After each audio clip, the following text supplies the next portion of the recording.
Hi everyone, welcome to Sports Jazz. My name is Isaac. Josh is here. Devi OKDM is in the building, and yeah, as always, we always come to speak about sports, what's happening in the sports world. And today we wanted to talk. Yesterday we had Liverpool. Today we're giving the whole day to Arsenal. So all Arsenal fans, stay tuned. Do not move or even sneeze. And once again, please guys do subscribe to Sports Jazz, like and share our videos. Uh, so today, yeah, Josh, I'm sorry, you being a Man United fan, I'll start with Davi. Yeah, Josh, that's very good. We are now level. That's okay, Josh. Yeah, keep it at that. Keep it at that. So yeah, Davi, we see a lot of things. I won't say a transformation because you guys are already now past the transformation. Arsenal is becoming, Ateta is doing so well. Uh, Real quick, I don't want to speak a lot. I mean, how prepared is Arsenal this coming season, considering the current signings that you guys have made? I see you've made Ricardo Calafiori, who you just announced a day ago. You have a keeper, I'm forgetting his name, 18-year-old, who will be playing. In fact, he did play for, he played, I think he was the keeper in the United game. If not, I don't know, I'm not so certain. I think he was the keeper. That's the keeper, right? Yeah, Yes. 18-year-old. And yeah, from Ajax. Please, how prepared is Arsenal this season, and how are you contented with the current signings that you guys have? Don't you feel you miss their positions that should be empowered? A position like the striker. I still believe Arsenal needs a very, very good striker. Well, about our status, we're a little different from the way we started last season. Last season, when we started, Ateta was excited about an acquisition we had made in Jurien Timber. He was going to be pivotal, and then he got injured. He got hammered in, I think, the first couple of games, probably the first game. And but this time it's different because he feels like a new player. He's like a brand new player. He's fit. He's fresh. He played in the club friendlies, and then we've Yeah. added a centre back who is more or less a playmaker, right? Yeah. So our status is one where we don't have any critical needs, but we're looking for level raisers. We're looking for level raisers to be able to compete once again with Man City. So it depends on a lot of things, but I can tell you that it feels like we're going to compete on for silverware on more than one front this season. Okay. So and still on the signings, don't you feel you need a striker? Because I don't think Julius. Sorry, Jesus is a good player, no doubt. He's a very, very beautiful, good player. But I don't think he's going to give you the numbers that Arsenal need. I don't think he's going to give you the numbers that Haaland is going to give you. I don't think he's going to give you the numbers that I could see even Ivan Tony. Ivan Tony had more goals. No, he wasn't because he was suspended for some time. But you have Oli Watkins. He had more numbers than Jesus. Yeah, Jesus was a bit unlucky last season, right? He got knocked down a couple of times, so he was out for a significant amount of the season. But he's back. He's back this season, and it still doesn't feel like when you listen to the way Ateta is talking about our transfer needs, he keeps mentioning the word improvements. So it feels like we have goals, especially since we smashed our season records, right? For Yeah. number of goals scored. So we have the goals. What he's looking for now is not a marquee signing. If we get it, it would be simply an opportunity. But we have the goals. He's simply looking to if we get, let's say, a level raiser at the right price, Arsenal is ready to snap him up. But we're not ready to pay excessively simply because we believe we need a centre forward. No. I think the language he's using, whenever he speaks about the squad, he talks about improvements. He's no longer talking about any particular need. That means he Mm. doesn't see it the way we probably would see it, right? So he feels like we have the goals and he's simply looking out for the opportunity. And that's why the key signings for the season, much as we have spoken about some attackers and goal scorers, the key signings haven't been forward positions. We already have our most important acquisition in Calafiori, so I think we're the leadership team, including Ateta, feels like we're good to go for the season. Thank you, David. Yes, Manchester United fan. Your comment on, it's very good to hear your side. Uh, as I asked David, how prepared do you think is Arsenal this season? We saw them we've seen them in the preseason game. I know they lost the first game to Celtic, but the game against United, you could see how I mean, United were also good, but Arsenal players were fit, if I can put it that way, or near almost to full fitness. They were passing so well. Their passes were direct. Their passes were on point. Few blind passes, and every time they lost the ball, they were very good at winning back possession, which wasn't the case for United. So, you as a United fan, what do you think? Because I'm sure we watched. In fact, we had a watch along. We watched the game together. How prepared, how good is Arsenal this season, according to what you've seen so far in the preseason games? I mean, their signings, Calafiori is a very, very good, and it's going to be an important player for Arsenal too. How good is their, how prepared are they? Well, Arsenal this season has prepared themselves way better than United. United has on the pitch, because from that game you would see that they are a few miles ahead of us in their preparation. They were they were really really at it. They were ready to go. They Yeah, were fit. And when Ateta came to Arsenal, he said something about the club had lost direction. There was a negative vibe in the place. It Just watching that game when the kids came on, it just felt like there's a genuine friendship there.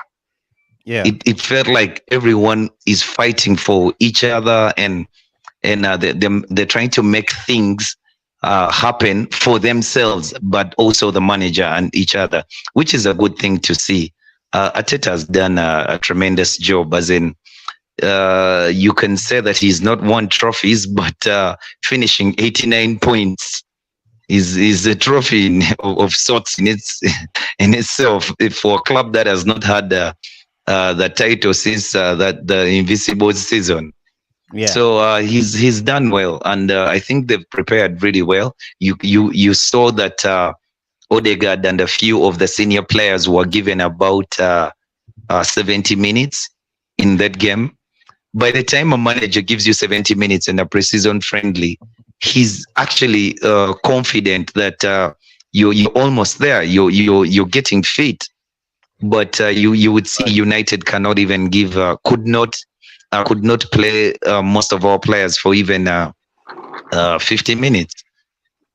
So yeah, Arsenal has prepared themselves well. I like the addition they made.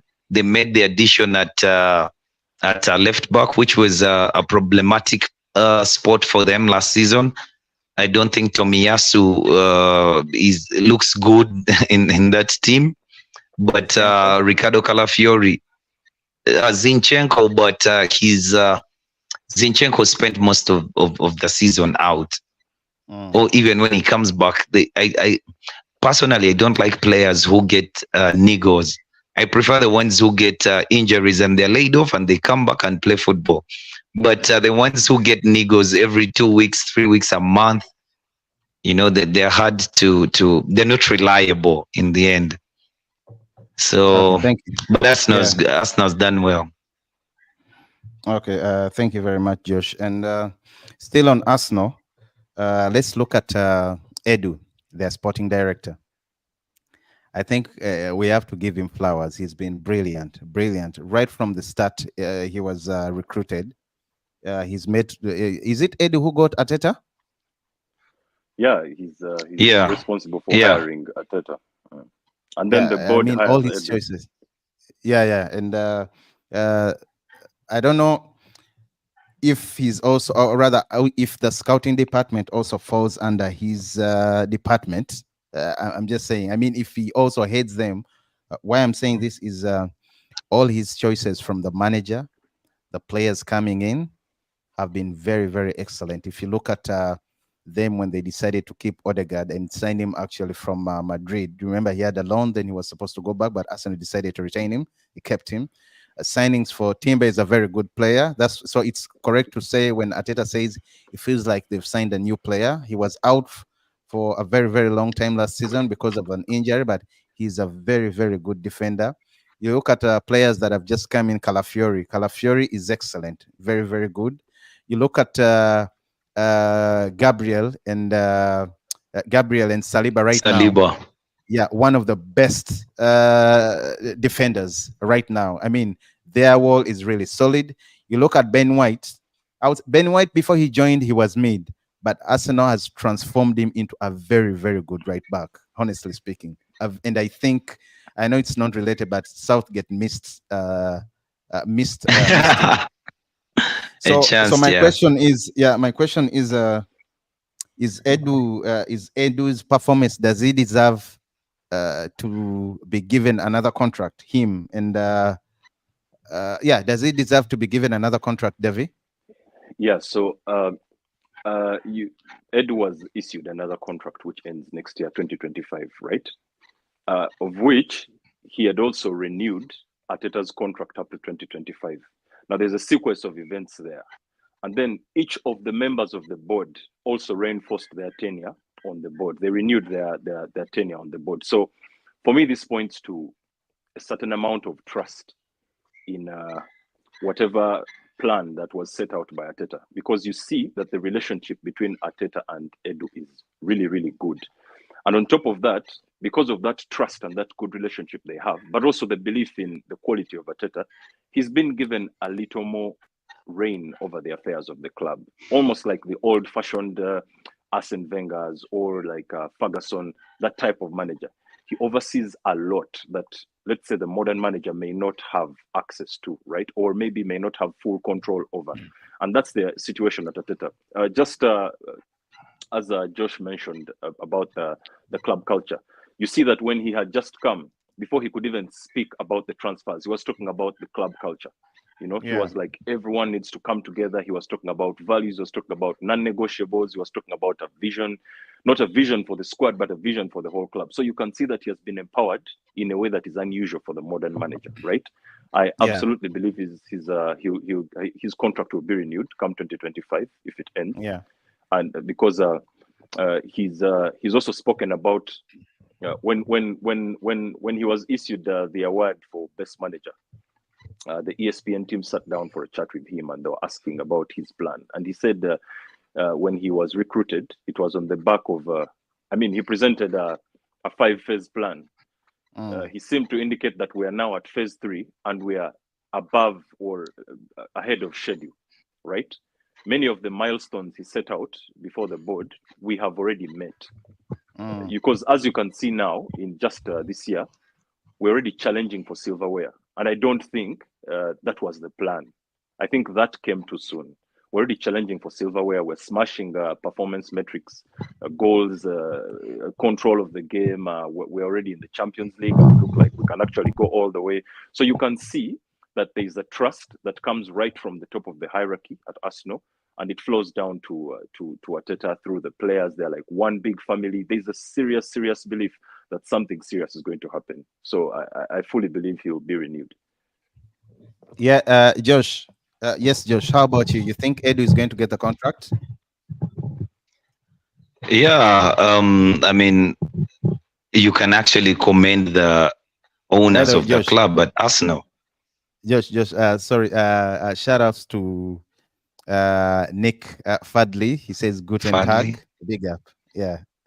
Fadley. Yeah, big up, Nick. Yes. Josh, you were saying you think he's getting. I'm saying that the owners of the club also deserve a shout out, because the way Edu has done things at Arsenal only shows that the board and the owners trusted the sporting director they hired to actually give them a vision for the club, because everything runs through the sporting director, and Arteta and Edu seem to have a seamless understanding of each other's roles and what they need and the direction to take the club in. So in that way, it has been smooth between Edu the manager that he hired. So I don't see a reason why you don't give him a new contract unless you asked him to deliver a Premier League trophy and he has failed. But even if he hasn't delivered the trophy, Oh, yes, by the David. way, I imagine it's not lost on the Arsenal leadership that their sporting director is desired even elsewhere. A number of clubs That have is true. Yes, openly stated that they're trying to recruit or true. Correct. take him off Barcelona. Arsenal's hands. Yeah. So yeah, this shows that even outside the environment of the club, other institutions are taking note of the work that Edu is doing, let alone Arteta. And they're like, man, this guy, he knows his stuff. We need him. I think PSG was one of those that spoke of. So you can see that the demand is there even outside for Edu. I think it's a good thing, even above the level of Arteta, that Edu's work is or he's being acknowledged as a performer in that sense. All right. Thank you so much. Shout outs to you, Madia. The Madia I know is the other Madia who always acts in you know the Madia I'm talking about. Anyway, shout Tyler outs to you, Perry. Madia. Yeah, The Tyler cross Perry. dresser. Yeah. Shout outs to you, Madia. Thank you for tuning in. Yeah. Yeah. Still. Okay. Now, real quick, let's move to Arteta. The same. I'll put the same question. How about Arteta, guys? How do you rate his time that he has been at Arsenal? I personally think he has done a very, very great job, and he's very strict. You remember the way he handled the situation with Aubameyang. Put him off, Aubameyang. pushed him outside, and he did his thing. He didn't care whatever Mesut the media Ozil. said. Ozil, thank you. Ozil, he's direct when it's coming. And why I like him is I won't call him biased because the way he handled Granit Xhaka's situation. You remember after, rather during that time, Arsenal wasn't playing so well. Fans were overbowing them. Xhaka lost it. I think put off the shot that Jazeen threw it Even down. fallen out of favor I with the know. fans. You know, it's a different the way he handled that. I think he's a player, so he's a former player, so he knows what he was going through. I like the fact that he first gave some time. He gave him some time off, but later on brought him back on. Even people criticize that he shouldn't play after what he had done. Let him finish the whole season, and yeah, I mean Zaka left. Although a few days ago he did throw a jab. I don't know whether you guys read it. I don't feel like it was a job. I think that the external Because he was asked, is it a step up you leaving Arsenal for Bayer Leverkusen? He was like, guys, what are you talking about? Biggest step, 2 steps forward now. Yeah, Josh, David will be back. Yeah. It caught a few fans. It caught a few fans. It was a job. Anyway. Yeah. Yes, David. I don't want to feel like it's a job. Sometimes we're harsh on these players. Look, the guy moved on. And on top of that, when I can also agree with him in some sense. The other project was at that point ahead of the Arsenal project now or then. At the time he moved, the Bayer Leverkusen project was further ahead than the Arsenal project. So in that sense, you can see what he means by better. But he's not talking about the level of the club or the status of the club or anything like that. And I'll tell you this: when you do some digging, you realize that one of the reasons Arteta reinforced or restored Xhaka to the team was because within the club's quarters, Xhaka was actually an exemplary character. He was and also respected. He was the captain then, right? He was the captain, but also on top of that, he exemplified the culture that Arteta was trying to build. Very professional, very respectful. Despite what had happened on the pitch, he was a model for what Arteta wanted to see in other players. So he had to make sure he's kept around. And for those same reasons, he bounced Aubameyang and Ozil because they were not a cultural fit to the thing that he was trying to build, the environment he was trying to build inside. So I think he's making all kinds of good decisions, even off the pitch. I don't see why he can't stay at the club longer. Thank you, David. Yes, Josh. Another contract for Arteta. Yes, I do think that Ateta's stay at Arsenal, the period that he has been there, he has showed you that the mantra of trust the process really meant to trust the process, because um, each season he has been getting better. He has been taking Arsenal places. He was fortunate in the start to have played 2 games and won an FA Cup. You know, the semi-final when he beat Man City, and then the final when he beat Chelsea. But the fact that he won a trophy, at least some of the doubters were put off, and he was the people close to him actually gave him time. They did listen to him, and he started off in a rough patch, played a 3-4-3, adapted, tried to adapt, played a 4-2-3-1, you know. Then when he by the time he has Odegaard at the club and he's playing a 4-3-3, he's now comfortable. He has reached where he wants his team to be. Actually, I've seen the few players that have been linked to Arsenal. Then when I saw the few players linked to Arsenal, I'm like, Arteta wants to win the trophy, because he's not buying the player that you want him to buy. He's not going to buy a striker because everyone sees that, hey, when you get a striker, he would know. He's buying. Okay, it is rumored that Arsenal is interested in Michael Merino. Now, Michael Merino may not be your that rumor won't go away, best player out there. Yeah, he may not be your best midfielder out there, you know, but there's a job that he does that his team no longer has. What like David said, what Xhaka used to do, now they're getting a mold of that same player, you know. Yes, he's not a good passer, he's not the best passer, but he can get a job done. He's good in aerial duels and stuff like that. So Arteta is picking players, he's picking the last pieces to his puzzle to win the trophy. So I mean, whether or not he wins the league, he deserves a new contract. But the thing though is, he might just quit. The work that he has done is so, yeah. If he doesn't win the trophy, the work that is he has done is so, yeah, it's so tasking.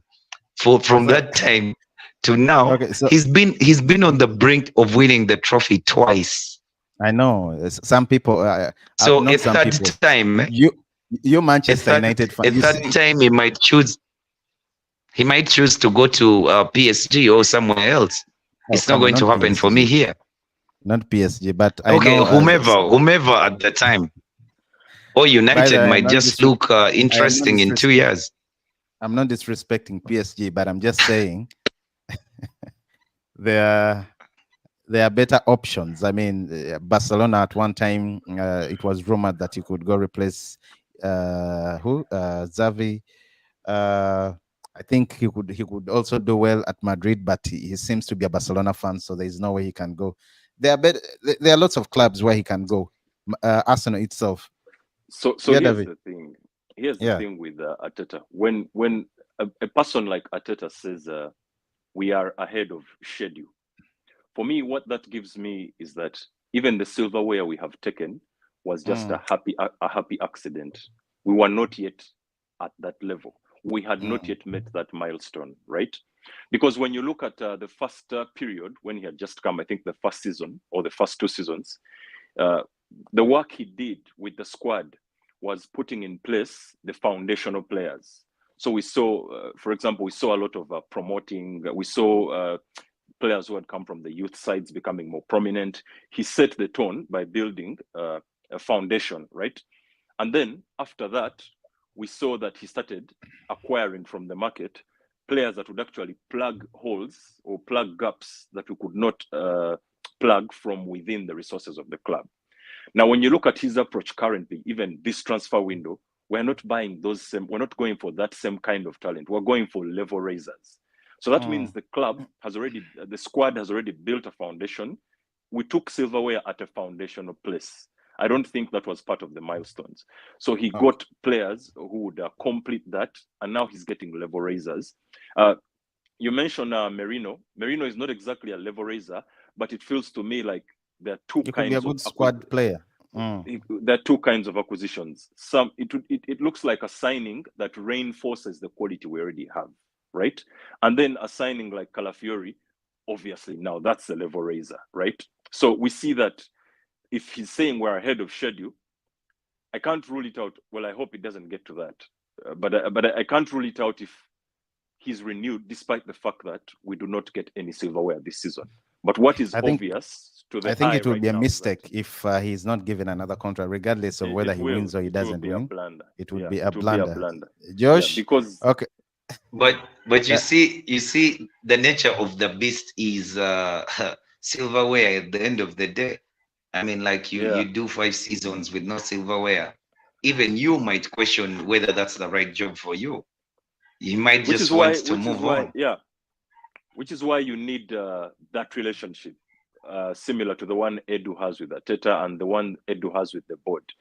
As long as you have that kind of synergy within the hierarchy, some of those tough conversations are easier to have, and you can show cause on some level, right? You can, because if last season, and these are words he said before we even ended the season, at the point he said we were ahead of schedule, there was a serious likelihood that we were going to take the Premier League trophy, right?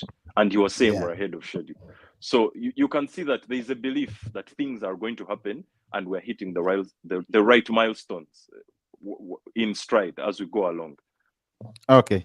Thank you so much, guys. Thank you so much for the insight. One more thing is the last question that wraps up the Arsenal conversation, guys. Is Arsenal winning the trophy this season? According to what you say, I mean, to me, if they are not winning, they'll finish second. But they have to win something. They have to win something. Yeah, Josh. Yeah, Josh. Is That's Arsenal really winning? a Is trap. Arteta winning? No, that's really a trap. I mean, you cannot set us up like that. But Arsenal winning the trophy, I will have to go back with my analysis of Arsenal and where they are at the moment. It is not far from them to win the trophy, but it's just too soon to predict whether they can win a trophy because so much goes into a season. You still think they're not winning? Personally, I have my doubts. I think predicting is for idiots. Sorry to use strong language, but I think to predict, you need to have a certain amount of confidence and to know things that other people do not know. Okay, yeah, I know, but you can still, which we honestly don't. However, yes. However, I'll say this: when you look at the depth of the squad, it is unprecedented for Arsenal to have this many high-quality players in the squad at the same time. Right now, everyone is fit. Arteta was saying the guys who are away on international duty, he's been having a conversation with them and they feel like they want to come and integrate immediately. So you can see that same eagerness. We have for example, we had the best defense in Europe last season and he's invested in more defenders. Yeah. You see what I mean? So for Saliba me, when I and look Gabriel at that, had dropped. yes. Yeah, when you look at that, it seems to me like he's not going to compete for just one piece of silverware. I can't tell you which exactly we shall nip, but I feel like we are going to compete on multiple fronts. We may compete seriously in the Champions League and in the Premier League.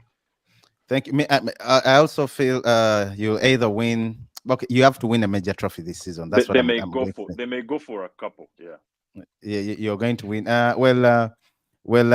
Nick says off-topic question: combo of Vieira, Fabregas, or Perez, Lumberg. I don't know what we're talking about. I don't know who I asked the question, but that's what it says. Vieira, Fabregas. Okay. Perez, Lumberg. I think who would you have preferred, Vieira playing with Fabregas or Perez and Ljungberg? Remember the time? I get what he's saying. He's saying an off-topic. In other words, going off-topic slightly, the combo of Vieira, Fabregas, or Perez and Ljungberg. I think I'll go for Vieira and Fabregas. Fabregas was clean. Perez and Ljungberg. No, listen. This is me. Fabregas was a bit of a safe player, and Vieira was that I don't know what I can say, a slasher. You know, Well, you put Vieira in the same Okay. bracket as Roy Keane. I know how to The do two, this. you get it. Eh? it's So me, Yes. I'd pick Vieira and Fabregas all day, and rather, yeah, and Fabregas all day. the three are I midfielders. think Perez yes. I seems a think the bit question like By an the way, outlier. that he asks. Yeah, mm, the other ones. Sorry, David. by Go the on. Yeah, Perez feels a bit like like an outlier. The others are midfielders. So way, it would mm, be just one of those questions you approach for fun, but it's not easy to answer that very seriously. Yeah, okay. that's why I believe what he means to ask is would you have preferred Arsenal with Ljungberg and Pires, On how the they wing, played at that time, or how Vieira and Fabregas played at that time in the middle of the park? Because it's that's the still only way it either way. makes sense. Either Vieira way, and Fabregas were Vieira and more solid. Fabregas, They were more solid. solid It, We've, as in we've always solid. yeah, had but firepower, but they were solid in the middle. They would dominate a midfield. They would dominate the park against most Fabregas sides. was beautiful to watch. So Man, was Vieira. a But And good Pires, passer.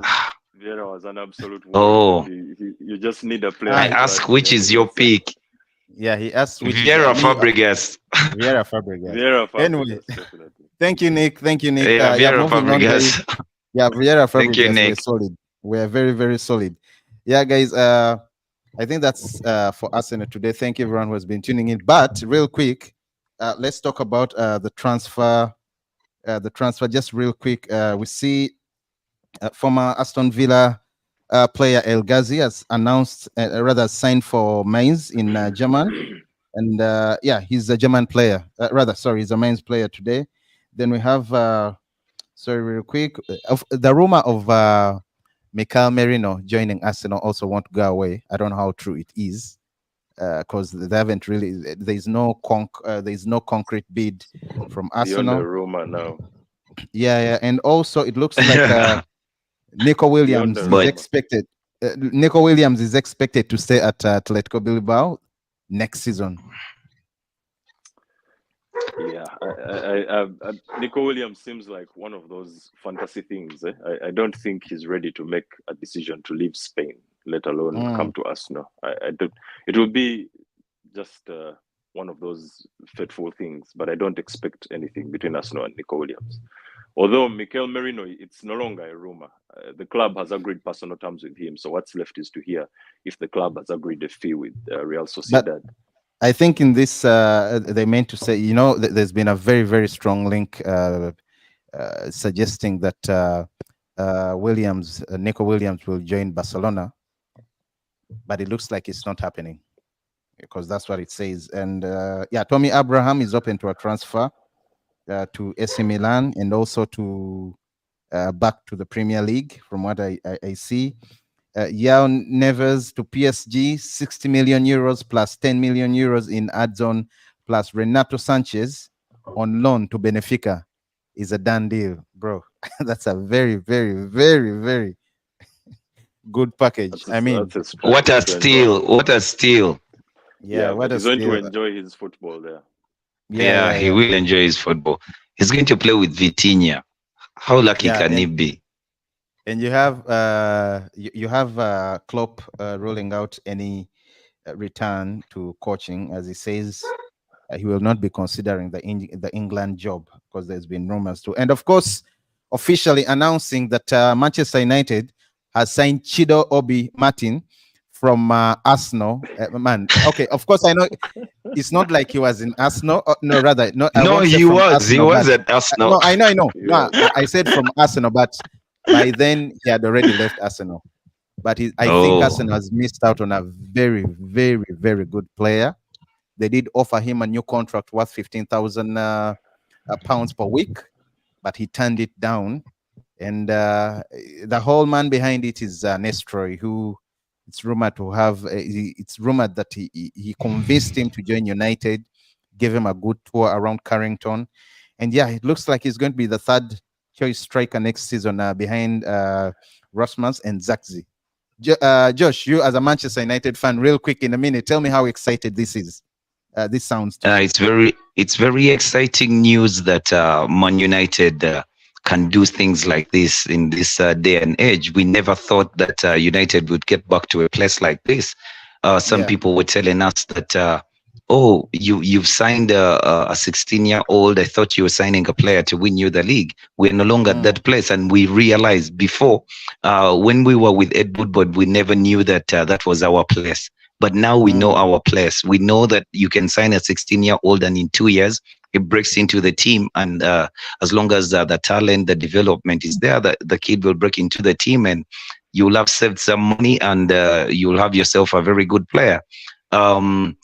Chido Obi Martin is 6'2" at 16 years old. I mean, that's a giant of a player. No wonder when he played Liverpool, he scored about 10 goals in one game. The game ended 14-0. I mean, he is a giant. He is powerful. He's such a talent. He's such a talent. Scored 32 goals in 20 games for the under 18s. And for Ruud van Nistelrooy, the work was almost done by the under 18s of Man United, because last season they won what you can call a treble of sorts. They won 3 trophies: the Premier League of the North, the Premier League of the under 18s, and some cup there. So I mean. And these players like Garnacho, like Kobe Mainu, who have come through. So, I mean... Josh, Adier is back. I told you last time yes. he did send a comment, but he was going out. Josh, real quick, sorry, Davi, Josh, were you through? I wanted to give Davi a minute to wrap up how he feels about Chido signing for Manchester United. And, okay, I can give it to him, because I was interested in reading what Adieri is saying, because he is asking you about Newcastle. Malik Thiaw, how is the move to Newcastle? Nicolas Gonzalez, 25 million deal for Newcastle, and Osula, 10 million deal for Newcastle.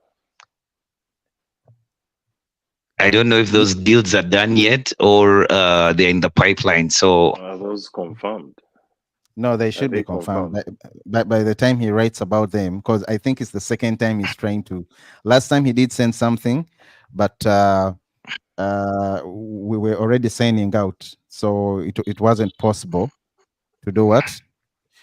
To talk about. Okay, yeah, real quick. David, you can take my minute on Chido. Yeah, and Bertram. So you realize. I want to actually broaden that conversation to what's happening at the highest level. You see that it's going to be a trend. It's going to become a trend. And I'll still go back to FFP. There's something happening whereby teams are flipping their script, right? And it's no longer strange to see a Real Madrid going for a 16-year-old, a Manchester United going for a 15-year-old. The competition for that young talent is back, right? And we have seen in the past couple of seasons that talent can actually be really, really good. Foden is one of those. The Bellinghams came from that kind of thing, you see. Odegaard is one of those. So we're going to see it, I believe, in the next couple of seasons as a trend. As for that decision that kid made, Arsenal is at that point where the depth we have, even if you are that kid and you look at your development pathway, you're thinking, will I really break it? Will I really break into the Arsenal first team? Look, we have just sold a player who lifted us for the bulk of I think, a season ago, right? Yeah. Emil Smith-Rowe. He was one of those kids at a certain point. He broke into the Arsenal team and he lifted us at a point when we really, really needed someone to step up, right? And he's been sold off in his, best years to Fulham. So when you're a kid and you're looking at that, you're like, do I really have a chance here?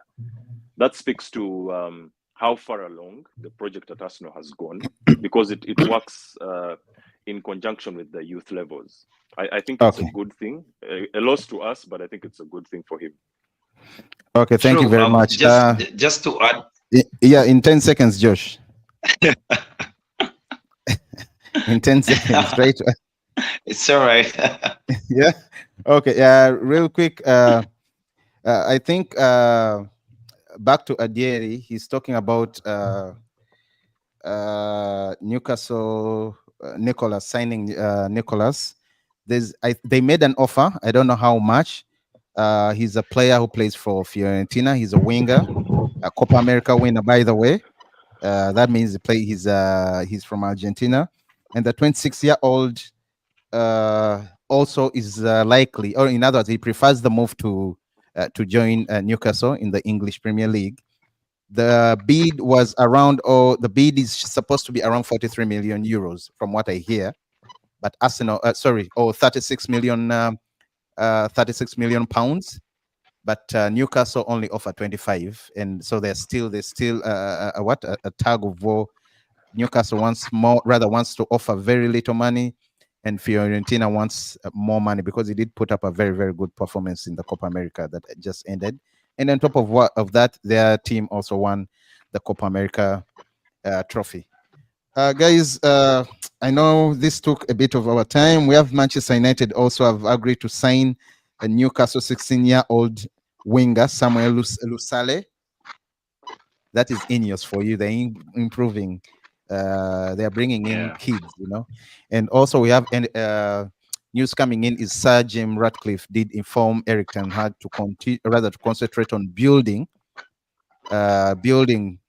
talent right now, building the squad, and let him first forget about winning the trophy this season. I don't know how true that is. And yeah, lastly, Iheanacho, Nigerian striker, arrived at Sevilla last night and is undergoing his medical, soon to be unveiled. That's if he passes the medical as a Sevilla player. I think that's it for today, guys. Yeah, that's it for today. Thank you, everyone that has been in the comment section. Adieri, thank you so much. Nick, shout outs to you. Kyla, Kyla, shout outs to you. Very many people. Madia, not the other Madia, Tyler Perry, but Madia, shout outs to you too as well. Yeah, I think that's it for today, guys. See you tomorrow. At same time, we'll be coming back tomorrow. We will be bringing Manchester United. We did Liverpool yesterday. Arsenal was today.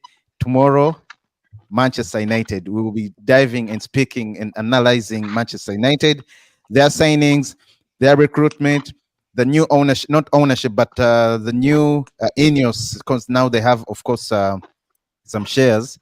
Ineos right now, how does it look like? Should we expect better? Is the future going to be bright now that Ineos and things are really working out so good? So, yeah, let's meet tomorrow, guys, sometime. Yes, Davi and Josh, before we sign out. Yeah, cheers to the audience. It was a good one. Yeah, cheers, guys. Cheers, guys. Thanks for the views, and cheers to the guys who will watch after the live stream. Thank you so much, guys. Subscribe. Don't forget to subscribe and like our videos. Very, very important, guys. Cheers. Signing out.